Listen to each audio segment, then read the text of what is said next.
Praise Lord. ഉൽപ്പത്തി പുസ്തകം 32 അധ്യായത്തിൽ യാക്കോബ് തൻ്റെ സ്വന്തം ഭവനത്തിലേക്ക് മടങ്ങുന്ന ഒരു യാത്രയെക്കുറിച്ച് കാണുന്നുണ്ട്. 20 വർഷം ലാബാന്റെ ഭവനത്തിൽ പാർത്ത ഭാര്യമാർ, മക്കൾ, ദാസീദാസന്മാർ, ബഹുസമ്പത്ത്. ഇതുമായി മടങ്ങുന്ന യാക്കോബിൻ്റെ യാത്രയിൽ തന്നെ എതിരേൽക്കുന്ന ഒരു ദൈവത്തിൻ്റെ സേനയെ നമുക്ക് കാണാൻ കഴിയുന്നുണ്ട്. ആ യാത്രയിൽ മഹനീം എന്ന സ്ഥലത്തെത്തിയപ്പോൾ ദൈവത്തിൻ്റെ സേന യാക്കോബിനെ എതിരേൽക്കുന്നു. ഈ സേനയോടൊപ്പം യാക്കോബ് യാത്ര ചെയ്യുന്നത് ഏശാവിൻ്റെ ആ ദേശത്തേക്കാണ്. ഉള്ളിൽ ഒരു ഭീതിയുണ്ട്. 20 വർഷം മുമ്പ് ജ്യേഷ്ഠനെയും പിതാവിനെയും കബളിപ്പിച്ച് പോയപ്പോൾ ജ്യേഷ്ഠൻ പറഞ്ഞൊരു വാക്കുണ്ട്, കൊല്ലും.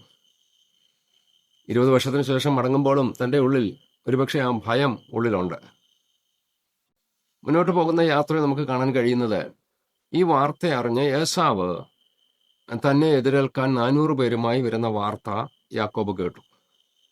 യാക്കോബ് ഭ്രമിച്ചു, പേടിച്ചുപോയി. കാരണം ഏശാവ് വരുന്ന എതിരേൽക്കാനാണെങ്കിലും യാക്കോബിൻ്റെ ഉള്ളിൽ ആ പഴയ ഭയമുണ്ട്, പഴയ വാക്ക് കിടപ്പുണ്ട്.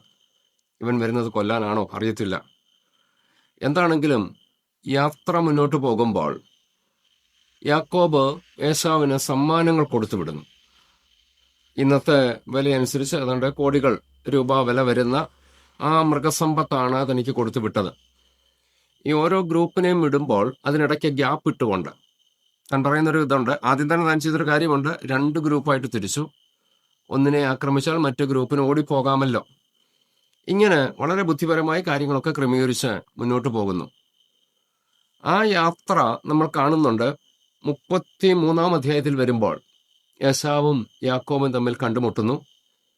ഏശാവ് ഓടി വന്ന് ആലിംഗനം ചെയ്ത് ചുംബിക്കുന്നു. ഇരുവരും കരയുന്നു. അതുവരെ താൻ ഭയപ്പെട്ടൊരു കാര്യം, ഏശാവ് വരും, എന്നെ കൊല്ലും. ഈ ഭയം ഉള്ളിൽ വന്നപ്പോൾ തന്നെ ദൈവം തൻ്റെ സേനയെ യാക്കോബിന്റെ സംരക്ഷണത്തിന് വേണ്ടി അയച്ചു. അതാണ് 32 അധ്യായം പ്രാരംഭത്തിൽ കാണുന്നത്. ദൈവത്തിന്റെ സേനയോടൊപ്പം യാത്ര ചെയ്യുന്നവനെ ഏശാവിന്റെ സേനയ്ക്കോ ആ 400 പേർക്കോ ഒന്നും ചെയ്യാൻ കഴിയത്തില്ല. ഈ ബോധ്യം യാക്കോബിന്റെ ഉള്ളിൽ കയറാഞ്ഞതുകൊണ്ട് താൻ ആകെ പരവശനായിരിക്കുക. ആ ഭാഗങ്ങൾ നമ്മൾ വായിക്കുമ്പോൾ കാണാൻ കഴിയുന്നുണ്ട്. ഒരു രാത്രി മുഴുവൻ ദൂതനുമായിട്ട് മല്ലുപിടിക്കുക, ഉറക്കമില്ല. കാരണം ഏശാവ് തന്നെ കൊല്ലും, ഈ ചിന്തയാണ്. എന്നാൽ യാക്കോബ് ഒരു യാഥാർത്ഥ്യം മറന്നുപോയി. ദൈവത്തിന്റെ സേനയെ ദൈവം എന്തിനാ അയച്ചത്? എതിരെ ആര് വന്നാലും അവരെ നേരിടാൻ പര്യാപ്തമായ ഒരു ദൈവത്തിന്റെ സേനയെ അയച്ചത് യാക്കോബെ, നീ സ്വസ്ഥമായിട്ട് യാത്ര ചെയ്യാനാ. എന്നാൽ തനിക്ക് മനസ്സിലായത് അവസാനമാണ്. ഏശാവിനെ കണ്ടുമുട്ടുന്നത് വരെ യാക്കോബിന്റെ ജീവിതം വളരെ ടെൻഷനിലായിരുന്നു. പലപ്പോഴും നമ്മുടെ ജീവിതത്തിൽ ഇതൊക്കെ സംഭവിക്കാറുള്ളത്. ദൈവം തന്റെ ദൂതന്മാരെ കാവൽ തന്നിട്ടുണ്ട്, ദൈവത്തിന്റെ വാഗ്ദത്തമുണ്ട്, എല്ലാം ഉണ്ടെങ്കിലും ചില പ്രശ്നത്തിന്റെ അവസാനം കാണുന്നത് വരെ നമുക്ക് സ്വസ്ഥത ഉണ്ടാകത്തില്ല. യാക്കോബിന് പറ്റിയ പരാജയം നമുക്കുണ്ടാകാതിരിക്കട്ടെ. ദൈവം കൂടുണ്ട്. ആ ബോധ്യത്തോടെ ജീവിതം മുന്നോട്ട് നയിക്കാനായിട്ട് വലിയവനായ ദൈവം നമുക്ക് സഹായിക്കട്ടെ. Have A tension free life. God bless you.